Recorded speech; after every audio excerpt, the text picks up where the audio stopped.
안녕하세요. 따뜻한 책방입니다.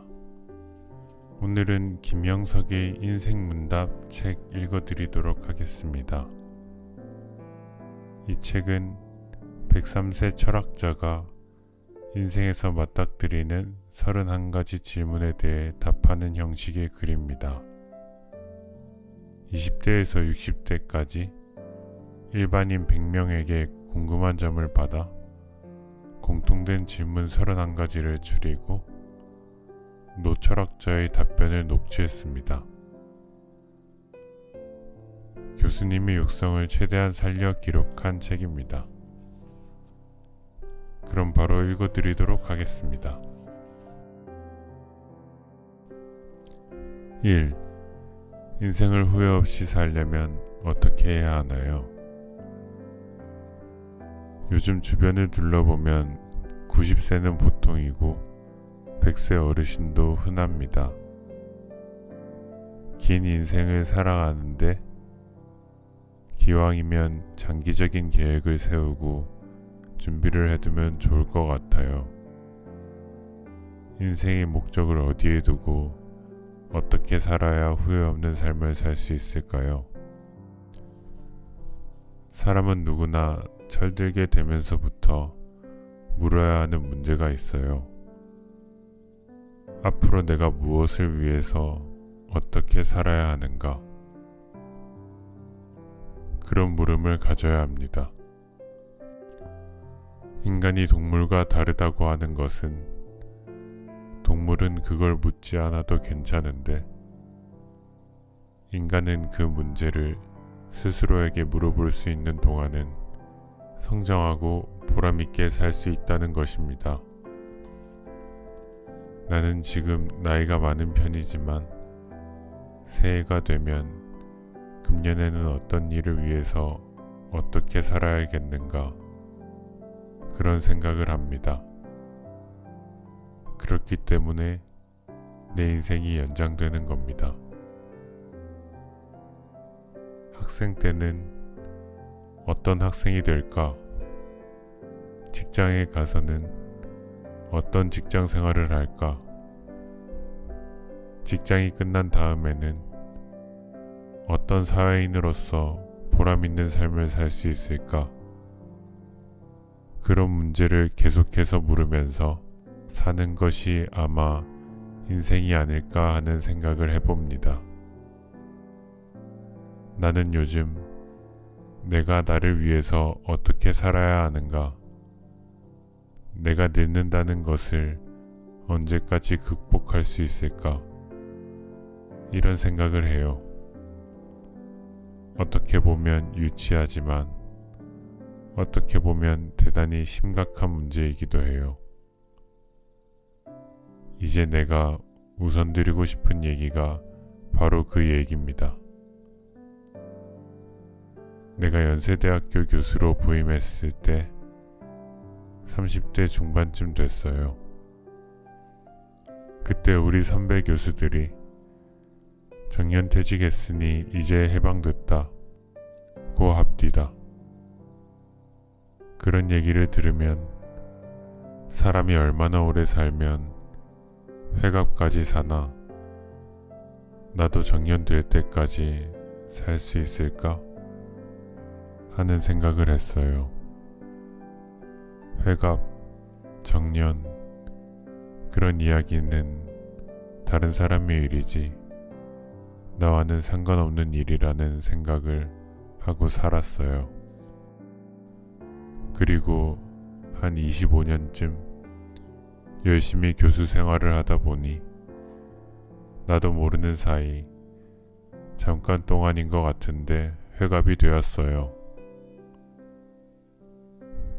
회갑이 되고 나니까 다들 잔치도 해주고 기념 논문집도 발표하게 해주고 그래요. 그렇게 되니까 갑자기 날 늙은이로 취급을 해요. 내가 나를 살펴보면 늙은 건 하나도 없는데 나는 그대로 있는데 옆에 와서 건강은 괜찮으시죠? 요새 뭘로 소일하세요? 이렇게 물어요. 남들이 그렇게 대해주니 저도 마음의 다짐을 하게 됐어요. 이제 정년이 5년 남았는데 5년 동안은 정말 많은 일을 열심히 해야겠다. 그래서 내 인생에서 60세에서 65세까지 제일 일을 많이 했어요. 정말 열심히 일했습니다. 왜냐하면 정년이 되면 내 인생이 끝나는 거니까요. 인생이 끝난다는 것은 사회 공간이 끝나고 가정으로 돌아가는 거죠. 가정이라는 좁은 생활 공간에 있다가 공동묘지로 가면 끝나는 것이 인생이니까요. 그렇게 5년간 많은 일을 하고 나니 대학에서 정년으로 나가라고 해요. 학교에서는 사회 습관이 그러니까 정년돼서 나가라고 하지만 내가 내 인생을 버릴 수는 없으니까 생각을 바꾸어야겠다고 마음 먹었어요. 그래서 정년 퇴직하는 기념 모임에 나가서 오기를 좀 부려봤다고 할까요? 혼자 가지고 있던 생각을 얘기했어요. 학생들이 졸업하면 사회에 나가서 일을 합니다. 나도 이제 연세대학교 교수에서 졸업하게 됐으니까 졸업생으로서 사회에 나가 열심히 일해보겠습니다. 사람들이 웃더군요. 그렇게 퇴직 후에도 여전히 공부도 하고 글도 쓰고 강의도 하고 열심히 일하다 보니 10년이 금방 갔어요. 내게는 소중한 두 친구가 있는데 여러분이 나보다 더 잘 아는 숭실대학교 안병욱 교수와 서울대학교 김태길 교수예요. 두 분과 50년 동안 같은 분야에서 같이 일하고 같이 살아왔으니까 얼마나 가까운 친구인지 몰라요. 우리 셋이서 이런저런 이야기 하다가 인생을 80년 넘도록 살아보니까 어느 때가 가장 행복하고 보람 있는가 하는 얘기가 나왔어요. 예를 들면 계란에는 노른자가 있어서 병아리도 나오고 계란구실을 하는데 우리 인생을 놓고 볼 때 계란의 노른자처럼 행복하고 보람있고 알찬 황금기가 있었을 텐데 그때가 몇 살쯤이었을까? 그런 얘기가 나왔어요. 우리는 그래도 60세가 돼야 내 인생을 내가 사는 때가 오니까 인생의 황금기는 60세부터로 봐야겠다는 생각을 했어요. 60세는 내가 나를 믿을 수 있는 나이, 다른 사람을 따라가거나 믿고 사는 게 아니고 내가 나를 믿을 수 있는 나이라고 봤어요. 적어도 사회적으로 봤을 때 어른이 될 자격을 갖추고 존경받을 만한 인격을 갖추려고 하면 그래도 60세는 돼야겠다는 생각이었어요. 그런데 60세부터 시작해서 언제까지가 가장 행복하고 좋았는가? 황금기였다고 볼 수 있는가? 쭉 반성하고 종합해 보니까 60세에서 75세까지가 제일 좋았다는 결론에 이르렀어요. 75세까지 모든 것은 성숙하고 내가 나를 믿고 살 수도 있고 또 사회적으로도 인정받을 만한 나이가 되니까 60세에서 75세까지가 인생의 황금기였다는 생각이었어요. 그러면 이제 75세까지 성장했으면 그 다음에 이걸 어떻게 유지해야 하는가 하는 것이 문제예요. 거기서 다시 내려오고 말면 내 인생의 끝이 올 테니까 얼마나 연장할 수 있는가가 중요해져요. 셋이서 결국은 우리 문제니까 얼마나 갈 수 있을까 생각해 봤는데 85세, 86세까지는 물론 유지할 수 있을 거고 잘하면 90세까지는 가지 않을까? 그렇게 살아보자며 서로 격려하면서 헤어졌어요. 김태길 선생은 90세에 세상을 떠났는데 세상을 떠나기 7, 8개월 전까지도 꾸준히 일을 하셨어요. 안병욱 선생은 93세에 가셨는데 92세에 텔레비전에 나와 나라 걱정을 많이 하고 그랬어요. 아무튼 내가 보니까 90세까지는 연장할 수 있겠다. 그런 생각을 하게 됩니다. 그렇게 보면 내가 처음 생각할 때는 인생을 2단계로 본 거예요. 어려서부터 성장해서 30세까지는 넓게 보면 교육을 받는 기간이고 30에서 65세까지는 직장에서 일하는 기간이고 정년이 되면 내 인생이 끝난다고 생각했어요. 그런데 그게 아니에요. 30세까지는 교육을 받는 기간이었다고 봐도 좋아요. 65세까지는 직장에서 사회인으로서 일하는 기간이고요. 그렇다면 65세부터 90세까지는 어떻게 살았는가? 사회인으로 다시 태어나서 사회 속에서 내가 어떤 의미와 보람을 느끼면서 사는가? 그 기간이 추가된 거예요. 내가 살아보니까 인생은 2단계가 아니라 3단계로 살아가야겠다는 생각입니다. 인생을 사과나무에 비유한다면 사과나무가 크게 잘 자라게 되면 제일 좋은 때는 언제일까요? 열매를 맺었을 때가 가장 소중한 때예요. 그렇게 본다면 인생의 열매를 맺는 3단계가 가장 보람있고 의미 있는 시기라고 생각하는 것이 지혜로운 판단인 것 같아요. 나 자신이 살아보니까 90세까지는 늙는 게 아니에요. 90세까지는 누구나 똑같이 일할 수 있어요. 우리 철학과에 정석혜 교수가 있는데 그분이 92세인가 94세쯤 되었을 때예요. 내가 그분을 모시고 어딘가 가고 있었어요. 차 안에서 심심하니까 한참 가다가 나보고 이렇게 물어보셨어요. 가만히 있자, 김 교수가 지금 연세가 어떻게 됐더라? 76세입니다. 그랬더니 아무 말씀도 없이 한참 있다가 혼자 하신 말씀이 뭔지 아세요? 좋은 나이 올시다. 그 이야기에 뭐가 깔려있는 거 아니?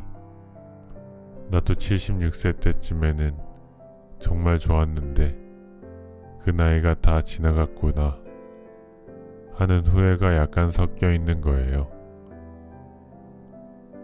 그런 소리를 들으면서 이 다음에 내가 90세가 넘으면 그런 후회를 하지 않도록 인생을 3단계로 살아가야겠다는 생각을 했었습니다.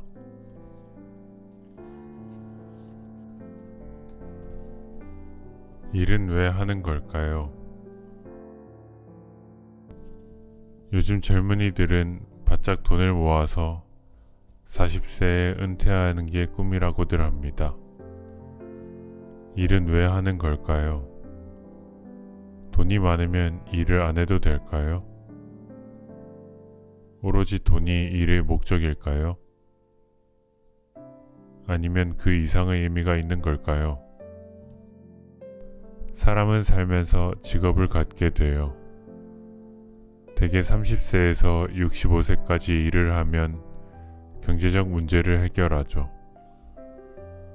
나 역시 30여 년간 직장인으로 일했는데 사회생활을 하는 동안에 느낀 것, 깨달은 것은 무엇인가에 대해 이 자리에서 말씀드려 볼까 합니다. 요새 금수저, 흙수저 얘기를 많이 하는데 특수한 사람들이 있을지는 모르겠으나 대부분 사람들이 직장과 관계되는 첫째 조건은 경제적 조건이에요. 먹고 살아야 하니까요. 또 가정을 이끌려면 경제적인 조건이 세워져야 하죠. 내 얘기를 좀 하자면 나는 40세가 될 때까지 가난하게 살았어요. 본래 가난한 가정에서 자라 일본에서 대학을 다닐 때는 아르바이트를 하며 지냈고 해방이 되고는 무일푼으로 남으로 내려와 처음부터 다시 시작을 해야 했어요. 중앙중고등학교에서 일하면서 겨우 안정을 찾는가 싶었을 때 6.25 전쟁으로 모든 것이 다시 수포로 돌아갔어요. 정전이 되고 서울에 왔을 때 대학으로 옮기라는 제안을 받았어요. 1년여 고민을 하다가 뒤늦게 연세대학교로 옮기면서 3, 4년 동안은 경제적으로 정말 힘들었어요. 당시 내게는 책임져야 할 부양가족이 11명이나 됐거든요. 그나마 내가 중앙학교에 있을 때는 교감이었기 때문에 사택이 있었어요.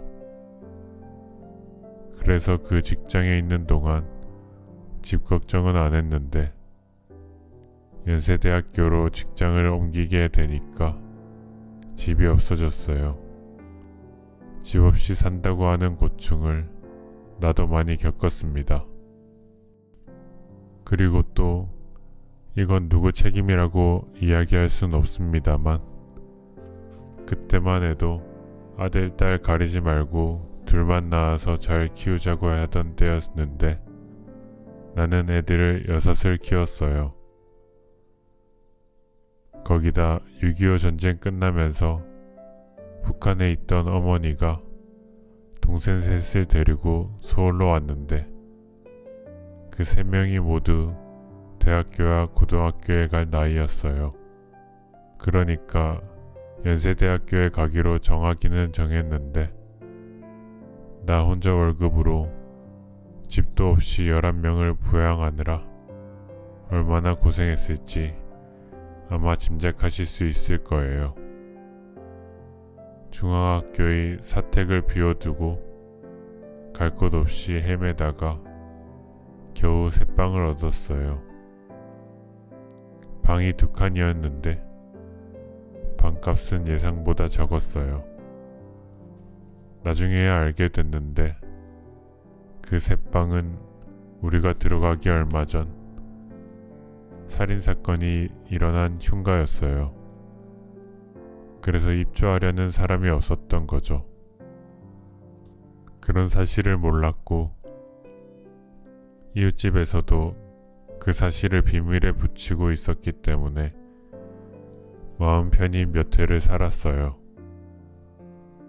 그래도 내가 가진 신념은 뭔가 하니 우린 가정경제는 내가 책임을 맡아야지 누구 도움을 받거나 다른 사람에게 피해를 끼쳐서는 안 된다는 거였어요. 수입이 생기는 일이면 뭐든지 해야 했어요. 여러 대학에 강사로 나가고 고생을 참 많이 했죠. 그런데 어느 대학에서 나한테 전임 대우를 해줄 테니까 다른 대학의 시간은 다 없애고 연세대학교와 자기네 대학만 가기를 할 수 없느냐 해서 받아들이게 되었어요. 그때 되어서야 비로소 안정이 되었어요. 그렇게 사는 긴 세월 동안은 왜 일을 하느냐고 물으면 돈이 필요해서, 돈을 벌기 위해서라고 대답했습니다. 그 당시 두 곳에서 강연 청탁이 왔는데 어디로 가는 것이 좋을까? 라고 내가 아내에게 물으면 아내의 대답은 간단했어요. 돈을 많이 주는 곳으로 가면 되지 않느냐는 것이었죠. 그러다가 내 생활을 바꾸는 작은 계기가 하나 생겼어요. 지방에서 중고등학교 교감으로 있는 제자가 하루는 나를 찾아왔어요. 대구에 있는 중고등학교 선생님들을 위한 강연에 강사로 와달라는 요청이었어요. 그런데 내가 가고 싶은 생각도 있고 가긴 가야겠는데 같은 토요일 같은 시간에 삼성그룹의 강연에 약속이 되어 있었어요. 사정을 말하고 갈 수 없다고 했을 때 제자의 표정은 나를 원망하는 듯 보였어요. 교육자가 교육계를 뒤로하고 수입이 많은 곳으로 가나? 하는 배신감 비슷한 심정을 느낀 것 같았어요. 내 강의를 들어온 제자이기에 더욱 그랬을 거예요. 잠시 생각을 정리해 봤어요. 삼성그룹에 가면 오고 갈 때 차도 보내주니까 고생 안 하죠. 강사료도 많습니다. 대구에 가면 온종일 고생해야 하는데 강사료는 훨씬 적어요.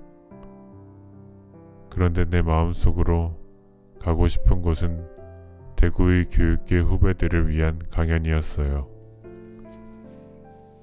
내가 한평생을 살아도 이렇게 소중한 강연 시간이 없겠는데, 가야겠는데 선약이 있기 때문에 못 가겠고, 그래서 마음의 고민을 좀 했어요. 결국 삼성그룹에 연락해서 양해가 되고 대구에 다녀왔어요. 고생한 셈이죠.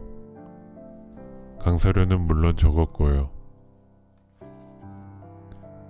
서울역에 늦게 내려서 버스를 타고 집에 오면서 내 스스로가 뿌듯한 생각이 들었어요. 내 선택이 옳았다는 확신이었죠. 지금까지는 내가 가난하고 어려우니까 수입 때문에 그렇게 살았지만 앞으로는 돈 때문에 일하는 인생은 접어놓고 무슨 일이 더 보람 있나? 무슨 일이 더 가치 있나? 일의 가치를 찾아서 사는 쪽으로 내 인생을 좀 바꾸자는 생각을 했습니다. 그러고 한 2, 3년 지나는 동안에 사실 생활을 좀 바꿨습니다. 그렇게 10여 년 가까이 살아보니까 이제 내 판단이 옳았다는 생각을 갖게 됐죠. 그렇게 생활하니까 두 가지 큰 변화가 생겼습니다. 첫째는 돈 때문에 일하고 직장 생활을 할 때는 항상 피곤하고 고달팠어요. 안 하면 좋겠다는 생각이 날 정도까지 어려웠어요. 그런데 일의 가치를 찾아서 일을 즐기기 시작하니까 일이 그렇게 행복할 수가 없어요. 같은 일을 해도 더 하고 싶고 더 즐겁고 더 많은 일을 할 수가 있어요. 일에서 행복을 찾는다는 것을 비로소 그때 느꼈습니다. 그 다음에 두 번째 변화가 왔는데 수입을 위해서 일할 때는 일이 수입과 더불어 끝나요. 돈 때문에 일했으니까 돈이 들어오면 그걸로 끝나요. 그런데 일의 가치를 찾아서 일하니까 그 일이 또 다른 일을 만들고 그 일이 또 다른 일을 만드니까 일이 일을 더 많이 만들게 되었어요. 그러니까 수입도 돈을 위해서 일할 때보다는 일을 위해 일할 때 더 올라갔어요. 아까 내가 연세대학교에 가서 몇 해 동안 가난하게 살았다고 말씀드렸잖아요. 그때를 생각해보면 좀 우습기도 하고 부끄럽기도 해요. 그때는 모두들 가난하게 살 때니까 제일 좋은 때가 봉급 받는 날이었어요. 봉급이 올랐다, 보너스가 나왔다 하면 교수들이 다들 좋아했어요. 나도 그랬고요. 얼마 동안 대학 생활을 하다 보니까 등록금을 내지 못해서 고생하는 학생들을 알게 됐어요. 학습방에 들지 못해서 잘 곳이 없어서 친구 집을 찾아다니는 제자들이 있는 걸 볼 때는 아, 내가 봉급이 올랐다고 보너스가 나왔다고 좋아했던 게 행복이 아니었구나 하는 걸 느꼈어요. 그런 제자들에게 저런 가난한 가정에 도움을 주는 사람이 더 행복했구나 하는 걸 깨달았어요. 그럼 이제 누가 성공했는가? 누가 행복했는가? 그런 생각을 하는데 일의 목적을 소유해 둔 사람은 모든 걸 잃어버리지만 다른 사람과 더불어 함께 얻는 것에 둔 사람은 영원한 기쁨을 얻게 됩니다. 인생은 더 많이 줄 수 있는 사람이 행복합니다. 더 많은 사람에게 주는 것까지가 내가 내 인생을 완성하는 길이에요.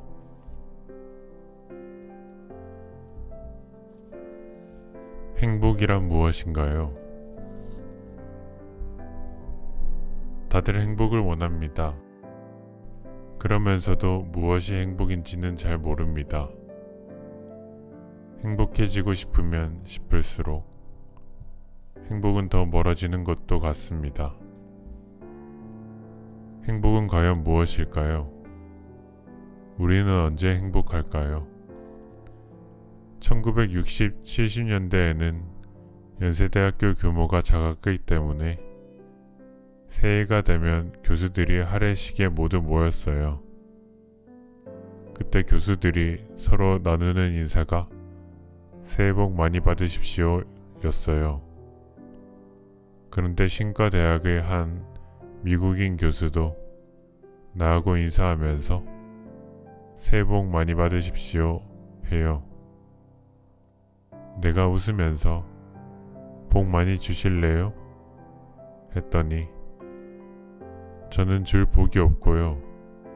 하느님이 주실 겁니다. 그래서 고맙습니다 했어요.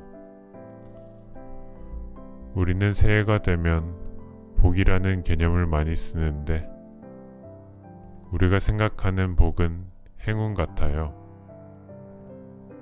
복권에 당첨되어서 부자가 되는 그런 것을 복이라고 생각하는 것 같거든요.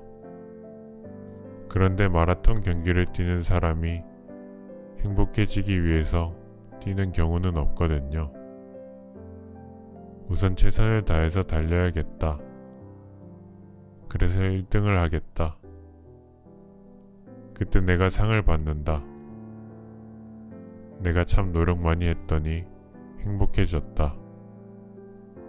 다른 사람들도 나한테 고맙게 생각해준다. 그게 행복입니다. 행복은 목적 개념이라기보다는 인간답게 살았을 때 내게 주어진 책임을 다했을 때 주어지는 느낌, 그때 갖게 되는 정신적 보람, 아마 그렇게 봐야 할 것 같아요. 잘못 생각해서 많은 것을 소유하게 되면 내가 행복해질 것이다. 그러니까 욕심스럽게 살아보자. 그런다면 그건 행복이 아니죠. 다른 사람 것까지 끝까지 빼앗아서 더 많이 가지게 된다고 행복해지지는 않아요. 그러니까 행복은 인간답게 사는 노력, 과정, 그 성취에서 주어지는 것이라고 보는 게 좋은 것 같습니다. 성적이 좋았다든지, 좋은 대학에 입학한다든지, 또 사랑하는 여자친구가 생겼다든지 하는 그런 행복은 젊어서 느끼는 거지요. 살다 보니까 30세쯤 될 때까지는 그렇게 산 것 같아요.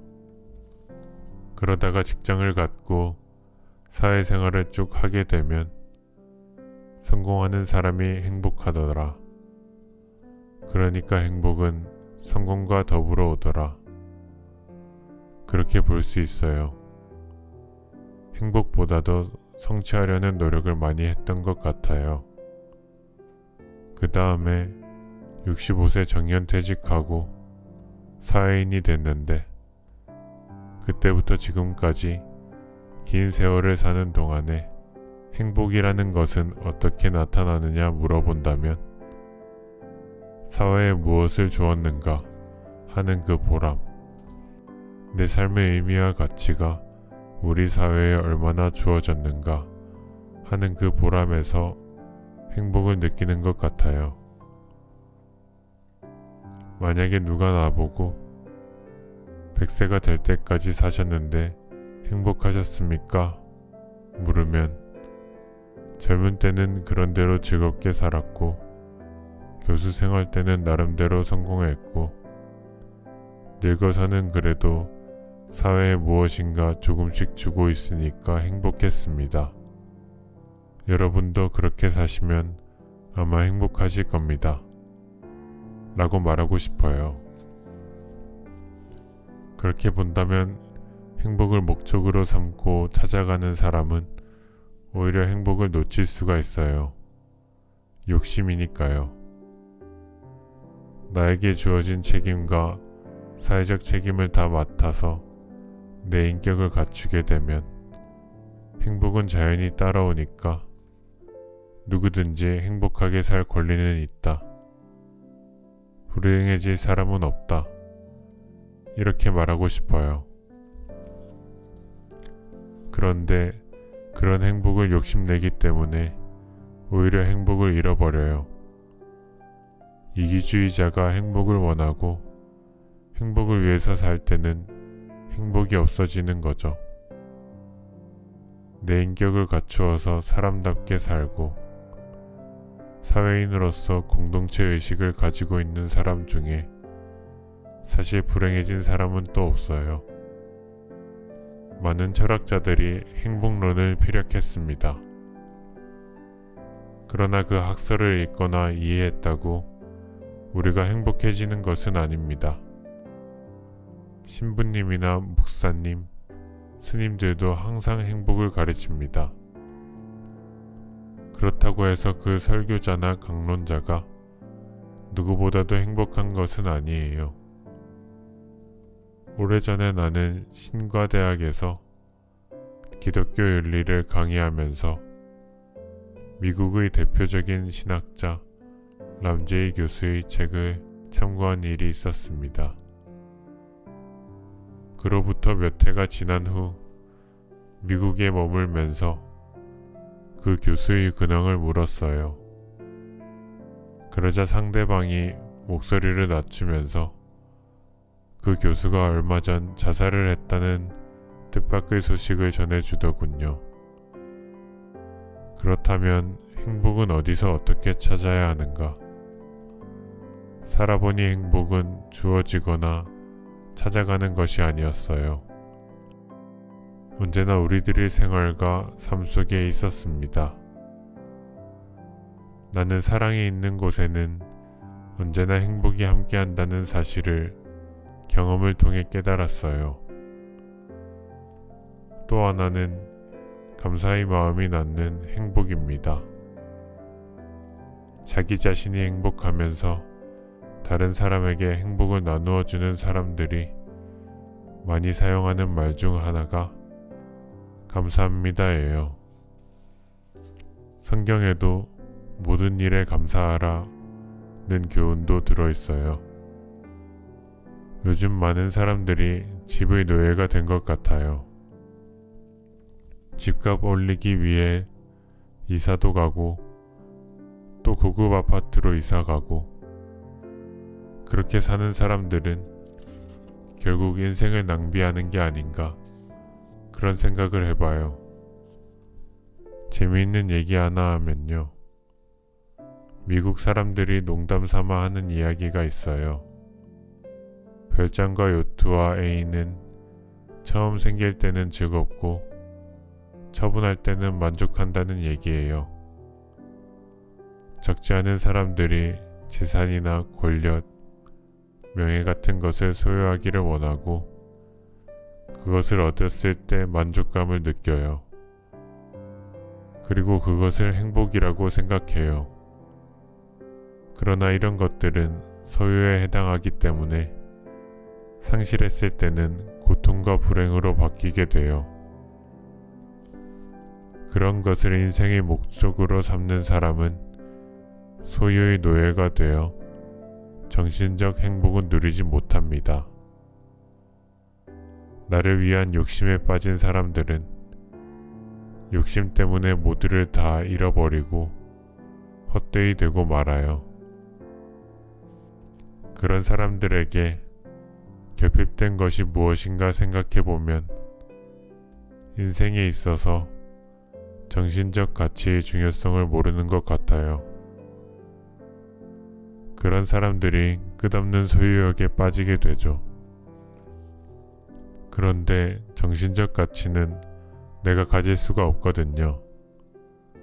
나누는 것이지 소유하는 것은 아니에요. 루맹 롤랑이라는 프랑스 작가가 있어요. 그 사람이 장 크리스토프라는 작품을 끝내고 아마 대단히 만족했나 봐요. 친구가 찾아오니까 이렇게 좋은 작품을 내가 누구한테 주나 차라리 나 죽을 때 관에 넣어서 갈까 보다 라고 했대요. 너무 사랑하기 때문에 남 주기는 아깝고 그러니까 죽을 때 관에 넣어서 가자는 생각이 있지요. 만약에 그렇게 했다면 어떻게 됐을까요? 누가 없어지느냐? 루맹 롤랭 작가가 없어지는 거거든요. 정신적 가치는 나누어 가지게 되어 있어요. 삶의 가치를 높일수록 인생이 귀하고 영광스러워지는 겁니다. 여러분들도 그런 생각을 좀 해보면 어떨까요? 부담스럽다고 생각하지는 말고요. 누구나 그런 생각을 할 수 있고 또 해야 합니다. 그런 데까지 우리 생각의 차원을 좀 높였으면 좋겠다는 생각을 해봅니다.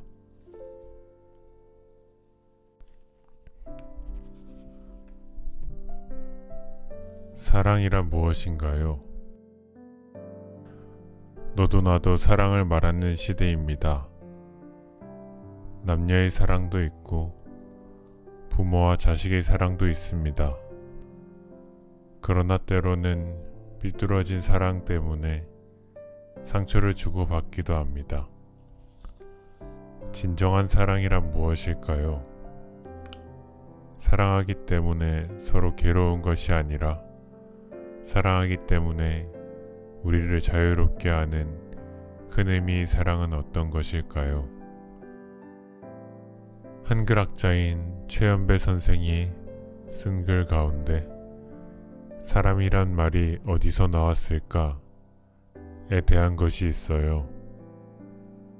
거기에 보면 사람은 삶이라는 말을 나누어 놓은 것이라는 주장이 있어요.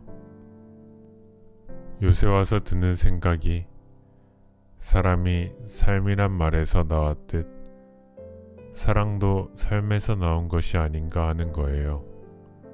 결국 삶과 사랑과 사람은 하나에서 나온 생각일지도 모르겠어요.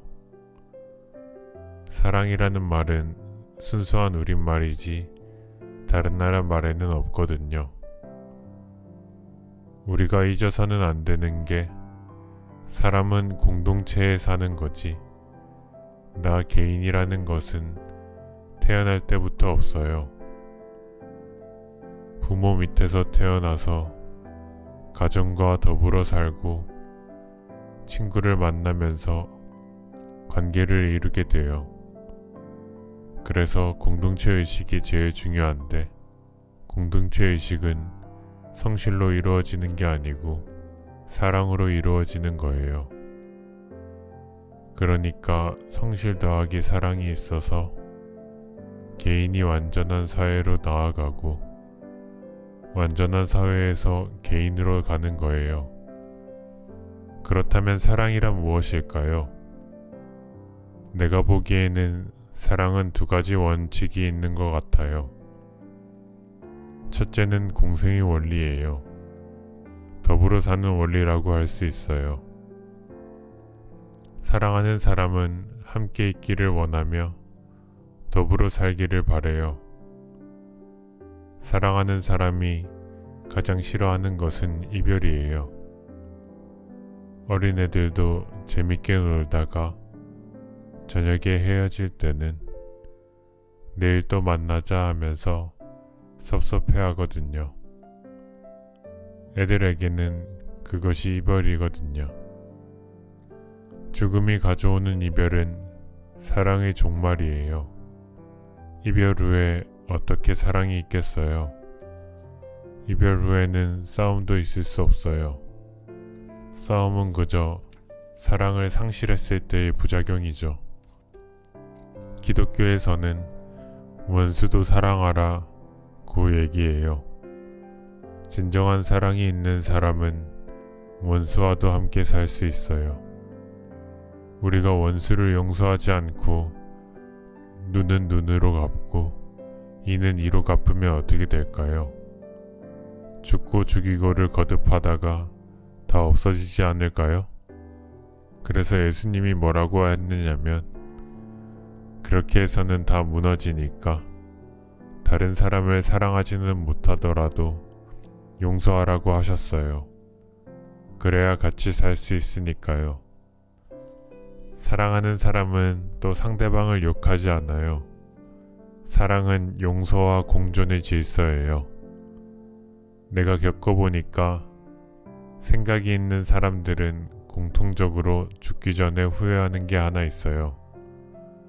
살면서 다른 사람과 원수 맺은 거예요. 그 사람 찾아가서 용서받고 싶다고 해요. 연세대학의 영문과 선배 교수가 암으로 세상을 떠나면서 나보고 하는 얘기가 내가 제일 잘 못 산 건 싫은 사람, 미운 사람을 갖고 있던 거 라며 다 용서받고 싶다고 했어요. 사랑은 또 서로 위로해주는 거예요. 사랑은 또 서로 위해주는 거예요. 이기적인 사람은 사랑을 할 수 없어요. 어떤 사람은 연애에 빠지면 독점하려고 하거든요. 살인까지 나오지 않나요? 그건 사랑이 아니고 집착이지요. 사랑이 서로 위해주는 거라고 할 때 서로 위해준다는 것은 10사람이면 10사람이 다 완전한 인간이 되도록 해주는 거예요. 그 사람을 완전한 인간으로 만들어주자는 게 사랑이에요. 그래서 우리가 자녀들을 진정으로 사랑한다는 것은 자녀들의 인격을 키워주는 거예요. 자녀들 중에서도 건강이 좋지 않거나 지능이 모자란 아이에게 부모의 사랑이 더 많이 가는 건 그 자녀들을 키워줘야 하니까 그런 거예요. 자녀들의 인격의 성장과 완성을 위하는 것이 사랑의 책임이에요. 스승이 제자를 키워주는 것도 사랑에 있기 때문이죠. 그래서 사랑은 역사를 완성시키는 원동력이에요. 성공은 그 뒤를 따르게 되어 있고 더불어 행복도 주어지는 겁니다. 그런 마음들을 받아들이게 된다면 사랑에서 행복을 받아들이지 못하는 책임은 나 자신에게 있어요. 마음의 문을 닫고 살면서 다른 사람이 나를 위해주기를 원한다면 그것은 사랑을 거부하는 잘못을 저지르는 일이에요. 또 주변에 우리의 동정과 사랑을 기대하는 많은 사람들을 외면하는 것도 행복의 길을 부정하는 잘못이 됩니다. 예수님이 이 땅에 와서 남겨준 교훈이 뭔고 하니 내 주변에 고통받는 사람, 굶주린 사람, 소외된 사람들을 사랑하라. 그것이 바로 하느님이 예수를 통해 숨겨놓은 교훈이에요. 사랑은 이기심을 버리고 나보다도 더 많은 사람이 기쁨과 행복을 누릴 수 있도록 돕고 위해주는 거예요. 그것이 곧 사랑이 있는 삶과 인간관계예요.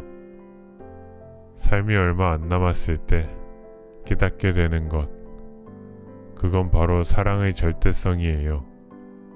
사랑이 있는 사람에게는 희망이 있고 희망이 곧 행복의 약속이었던 거예요. 사랑이 단절된 곳에는 희망과 행복이 머무를 곳이 없어집니다. 성공과 행복 중 한 가지를 택하라면 어떤 사람은 성공했지만 행복하지 못하고 어떤 사람은 성공 대신 행복을 택하기도 합니다.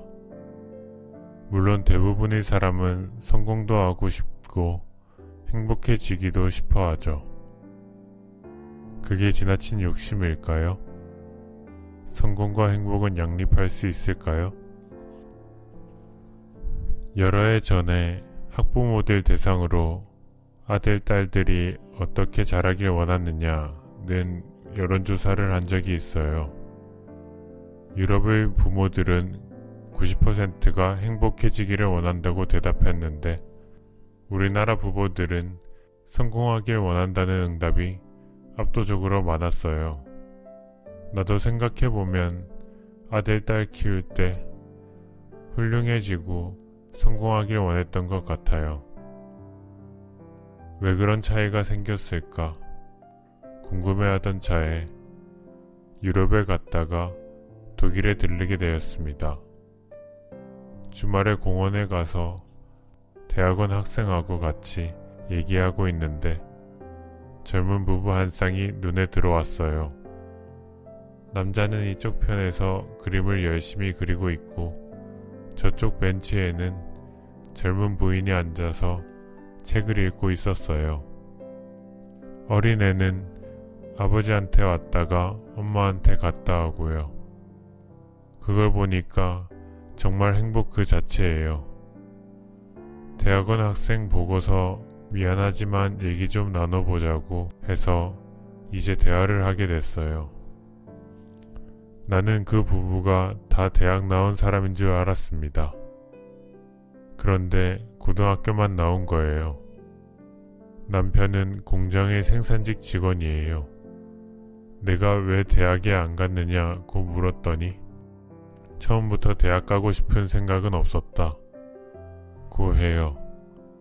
또 그림 그리는 걸 좋아해 취미로 그림을 그리는데 유명한 화가가 되려는 건 아니다고 해요. 아내는 고등학교 다닐 때 친구가 됐는데 소설 읽는 것이 취미라서 이따금 글을 쓰지만 작가가 되겠다는 욕심은 없대요. 회사에서 더 높은 자리에 올라가고 싶은 생각은 없느냐 물으니까 그런 생각은 없다고 해요. 위로 올라갈수록 부담이 많아지고 시간을 많이 뺏기고 고생한다고 해요. 높은 자리에 있는 분들이 일 맡아주는 거는 고맙게 생각하지만 자기는 그럴 생각이 없다고요. 예를 들어 자기네 과장은 퇴근해서도 회사 걱정해야 하지만 난 내 일만 하면 되고 아주 행복하다고 말이죠. 봉급의 격차가 심하지도 않으니까요. 유럽의 안정된 나라에 가보면 경쟁사회라기보다는 공존사회라는 인상을 받습니다. 더불어 살기 위해서 다양한 사회적 가치관이 존재하는 거죠. 어떤 사람만이 성공한다든가 행복하다는 고정된 관념이 많지 않아요. 각자가 자기 인생의 길에서 즐거움과 행복을 찾아 누리고 그것이 성공인 셈이죠. 하나의 성공을 위해 아홉의 인생을 빼앗기고 싶지 않다는 생각이 지배적이라고 할까요? 사람들은 누구나 자기 인생을 스스로 개척하도록 되어 있어요. 상대방이 나와 같아지기를 원해도 안 되며 또 모든 사람이 같은 자리에서 동일한 경쟁을 하는 것도 아니니까요. 내가 중학교에 다닐 때 영어 교과서에 이런 이야기가 실려 있었어요. 한 철학자가 행복한 사람을 찾기 위해 길을 나섰어요. 들판에서 한 농부가 밭을 갈고 있었습니다. 싱그러운 봄바람이 불어오고 농부가 소에게 이랴 이랴 하는 소리가 마치 음악 소리처럼 정겹게 들렸어요. 철학자가 말을 걸었어요. 밭을 가는 모습을 보고 있으니 한 폭의 풍경화를 보는 것 같습니다. 무척 행복해 보이네요. 농부가 물끄러미 철학자를 보더니 대답해요. 행복이요? 나도 재산이 있으면 이런 일 하지 않아요. 내 땅이 없으니 주인집 모습으로 들어가 죽지 못해 이 일을 하고 있어요. 내 처지가 얼마나 처량한지 아십니까? 한평생 이렇게 살 팔자라면 살고 싶지도 않다고요. 며칠 후 철학자는 산길을 걷다가 언덕 밑에서 몇 사람이 몰려다니는 것을 보았어요. 자그마한 흰 공을 짝대기 같은 걸로 때리고는 따라가는 것을 반복하고 있었어요. 그러다가 그 공이 구봉으로 들어가면 박수를 치면서 탄성을 지르는 거예요. 철학자가 말을 건넸어요. 내가 오래전부터 지켜보았는데 무엇 때문에 그 죄 없는 공을 때려서 좁은 구멍에 집어넣는 작업을 갖게 되었습니까? 좁은 구멍에 집어넣는 직업을 갖게 되었습니까? 아무 소득도 없고 부상도 없을 것 같은데요. 그러자 한 사람이 할 말이 없다는 표정으로 이렇게 말했어요. 당신은 골프를 치는 일이 얼마나 즐겁고 행복한지 아세요? 우리는 세상에서 가장 행복함을 누리는 사람들이에요. 철학자는 도무지 알 수가 없었습니다. 지금도 내 머릿속에는 행복과 성공의 차이가 바로 이거구나 하는 생각이 있어요. 우리는 사회적으로 윗자리에 가느냐 못 가느냐를 자꾸 성공의 기준이라고 생각하는데 그건 아닙니다. 내가 하고 싶은 일을 할 수 있고 그 일에 최선을 다할 수 있다면 그걸로 족하고 그게 바로 행복입니다. 성경에 보면 주인이 여행을 떠나면서 하인들을 불러 각각 5달란트, 2달란트, 1달란트를 나눠준 이야기가 나와요. 그건 그 사람의 능력만큼 준 거거든요. 여행에서 돌아와 보니 5달란트 받은 사람은 투자해서 5달란트를 더 벌고 2달란트 받은 사람은 2달란트를 더 벌어요. 그런데 1달란트 받은 사람은 실패할까봐 겁이 나서 땅에 묻어두었다가 1달란트 그대로 가져와요. 주인이 옆에 두 사람은 칭찬하지만 1달란트 가진 사람은 게으르다며 혼을 내고 쫓아냅니다. 성공도 그런 것 같아요. 5를 지니고 태어났는데 7을 잃으면 성공한 사람이고 9를 지니고 태어났는데 7을 잃으면 성공하지 못했다고 말할 수 있어요. 남의 기준이 아니라 자기 기준이 더 중요해요. 내 큰아들은 열심히 노력하면 100까지 올라갈 텐데 80까지밖에 못 갔거든요. 그런데 둘째 아들은 60밖에는 내가 인정을 안 하는데 노력해서 70까지 올라갔거든요. 그런 아버지가 볼 때는 누가 더 성공했느냐? 큰아들이 아니고 둘째 아들이거든요.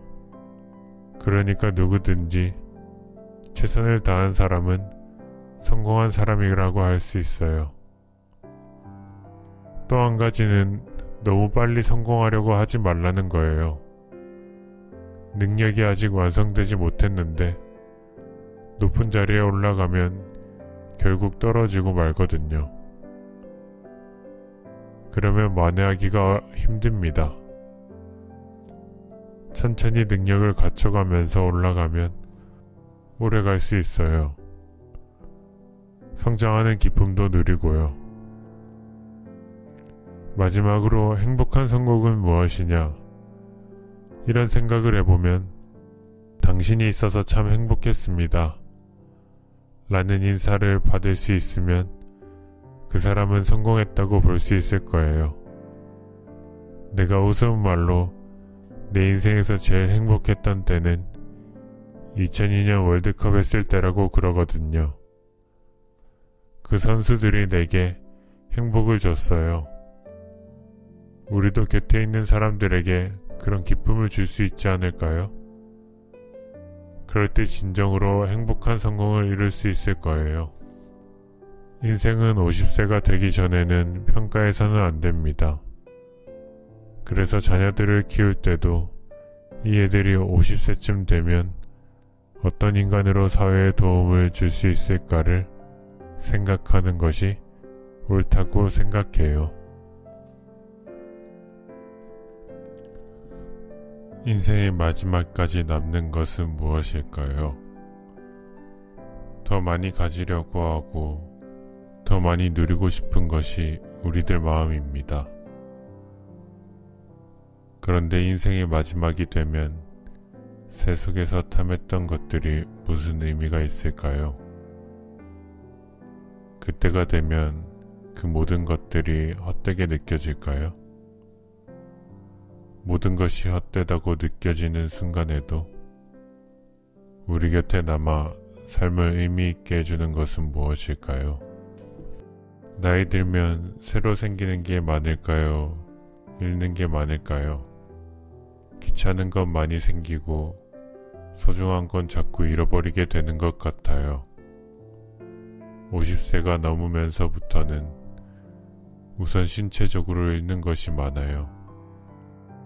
건강도 예전 같지 않고 기억력도 쇠퇴하죠. 열정이나 호기심도 줄어들고요. 젊을 때는 왕성하던 이성 간의 욕망도 약화되는 게 자연스러운 현상이지요. 나이 들어서도 그대로 남는 것이 있다면 소유에 대한 욕망이에요.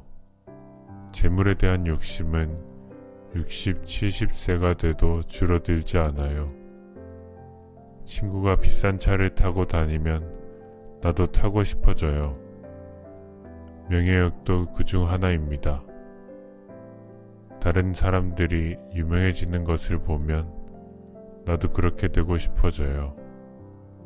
권력과 지배욕도 줄지 않는 것 같아요.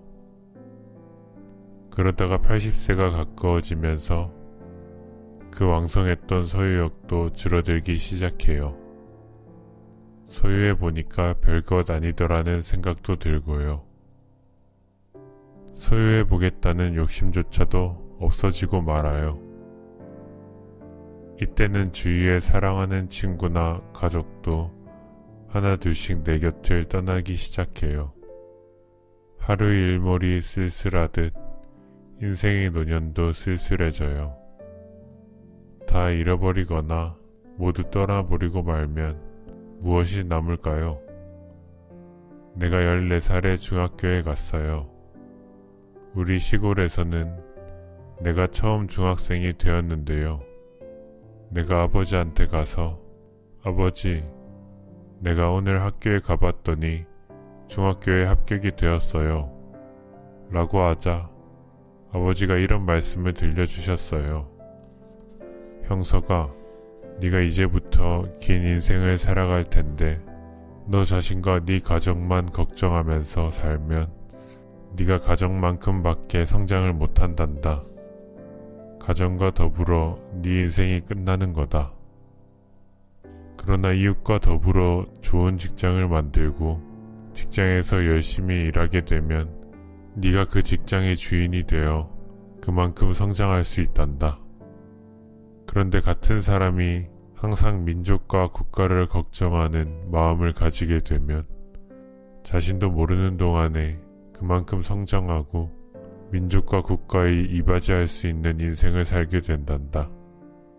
우리 아버지가 나에게 그런 말씀을 해주신 것은 일제강점기니까 그랬겠죠. 그런데 우리 아버지는 옛날 분이기 때문에 학교 교육은 전혀 받아본 적이 없어요. 교회에서 성장하셨는데 지금 생각해보니까 바로 그것이 기독교 정신이에요. 기독교에서는 네 이웃을 내 몸과 같이 사랑하라 고 가르치지요. 긴 인생을 살아보니까 우리 아버지의 말씀과 더불어 그런 생각을 가진 사람들과 어울려 산 인생이 참 행복하다는 생각이 들어요. 저는 초등학교 때 친구들하고는 그저 즐겁게 놀았고요. 고등학교, 대학 친구들과는 성장하는 데 서로 도움을 주었어요. 어른이 된 다음에 가장 행복한 건 같은 목적을 위해서 함께 일할 수 있는 친구가 있었다는 거예요. 안병욱, 김태길 교수와 50년 동안 공동체 의식을 갖고 같은 분야에서 함께 일하고 같이 우정을 나누었어요. 그런데 두 친구가 다 떠났어요. 안 선생의 건강이 좀 좋지 못하게 되었을 때 전화가 왔어요. 김 선생, 나 요즘 이런저런 생각 많이 해보는데 이런 얘기를 한번은 해보는 게 좋을 것 같아서 전화 걸었어요. 무슨 그렇게 심각한 얘기하세요? 이건 내 예감이에요. 김태길 선생이 먼저 가고 우리 둘이 남았는데 아무래도 김 선생이 혼자 남을 것 같아요. 내 직감에 지금 안 선생이 먼저 가려고 친구로서 나한테 유언을 하려는구나 하는 생각이 들었어요. 안 선생이 몇 가지 얘기를 남겼습니다. 하나는 혼자 남더라도 너무 힘들어하지 마세요. 누구에게나 올 수 있는 겁니다. 그거고요. 나머지 이야기가 뭔 거 아니? 김 선생은 우리보다 정신력이 강하니까 우리가 남겨놓은 일을 다 마무리해 주실 거예요. 그게 안 선생이 나에게 남겨준 친구로서의 마지막 유언이라고 할까요? 그래서 지금도 피곤하고 어려움이 있어도 그 두 친구가 나한테 남겨준 요청을 잊을 수가 없어요. 요즘도 지방에 강연을 가면 많은 사람들을 만나는데 다들 나한테 와서 안 선생 참 고마웠다 고 김태기 선생 참 수고 많으셨다 고 인사를 해요. 어떤 사람은 안병욱 선생 책을 가지고 와서 안 선생 대신 내 사인을 받아가기도 해요. 이 편지를 안병욱 선생님께 드리고 싶었는데 안 계시니까 교수님한테 드린다 면서 나한테 편지를 주는 분도 있어요. 내가 여러분과 나누고 싶은 결론이 뭐냐 하면 내 나이까지 쭉 살아보니까요. 내가 나를 위해서 한 일은 남은 게 없어요. 돈 벌어본 것 같고요. 명예 얻은 것 같고요. 자랑스럽게 산 것 같아도요. 마지막에 가서 보면 내가 나를 위해서 산 것은 다 흩어지고 말아요. 없어요. 오히려 그것을 그대로 가지고 있으면 부끄러움밖에 남을 것이 없어요. 그런데 이웃과 더불어 사랑을 나눈 사람, 사회에 조금이라도 도움이 된 사람, 사회에 조금이라도 도움을 주기 위해 애쓴 사람, 거짓이 많은 세상에서 진실을 가지고 함께 산 사람, 정의가 무너진 사회 속에서 정의롭게 살려고 노력한 사람은 인생의 마지막에도 남는 것이 있어요. 내 나이가 돼서 또다시 생각을 해보니까요. 누가 성공했는가? 누가 실패했는가? 누가 보람있게 살았는가? 누가 버림없는 인생을 살았는가? 그건 얼마나 더 많은 사람들에게 사랑을 나누어 주었나로 구별되는 거예요. 내가 가진 것은 머리끝에서부터 발끝까지 전부 다른 사람이 나한테 준 것이지 내가 만든 건 하나도 없어요. 심지어는 내 목숨까지도 부모님이 주셨어요.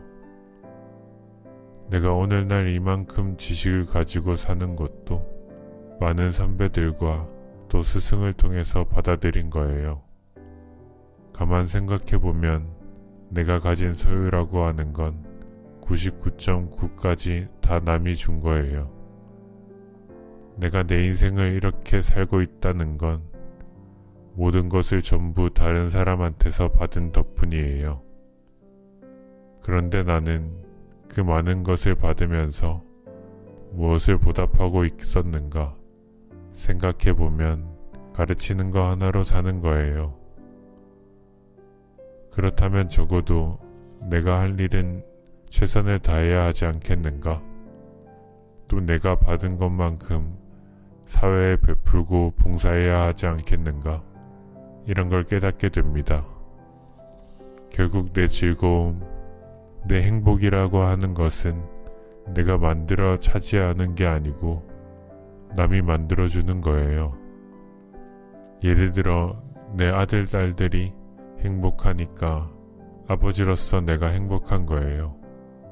내 제자들이 보람있게 사니까 스승인 내가 인간답게 살게 되는 거예요.